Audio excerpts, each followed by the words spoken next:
High, কি খবর সবার? সো আজকে যাচ্ছি আমি আমার ইউনিভার্সিটির বন্ধু সামার ওর জন্য সাইকেল কিনতে। কারণ গরমকালে এখানে সবাই সাইকেল চালায়। সো প্রথমে আমরা এসে গেলাম ডিক্যাথলন। এখানে এসে দেখলাম অনেক রকমের সাইকেল।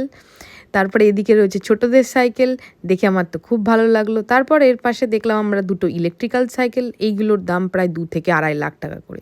তারপর আমরা এই সাইকেলটা চুজ করলাম। এটার দাম ছিল 30,000 টাকা মতো। সো ওটা নিয়ে ফিক্স করে তারপরে যে আঙ্কেলটা ফিক্স করলো উনি আমাদেরকে বিল আর আরও কিছু ডকুমেন্টস মতো দিল। আমি তো দোকানের মধ্যেই সাইকেল চালাতে শুরু করে দিয়েছিলাম, কারণ আমার খুব ভালো লাগছিলো। এটা আমার বন্ধু সামার। সো ও নিয়ে তো খুব খুশি। তারপরে আমি আরও একটু চালিয়ে চালিয়ে দেখলাম। আমিও খুবই খুশি, কারণ আমার সাইকেলটা তোমাদের দেখানো হয়নি, পরের দিন দেখাবো। অনেকটা এরকমই দেখতে। সাইকেল নেওয়ার পরে আমরা বাসের জন্য অপেক্ষা করছিলাম, অনেক দূর বলে। ওই দূরে দেখো একটা গ্রিন রঙের গাড়ি দেখতে পেলাম। গাড়িটা খুবই সুন্দর দেখতে, আমি জানি না কি। তারপরে আমরা শপিং মলের মধ্যে চলে এলাম। তারপরে দুজনে খেলাম আইসক্রিম, খেয়ে চলে এলাম বাড়ি।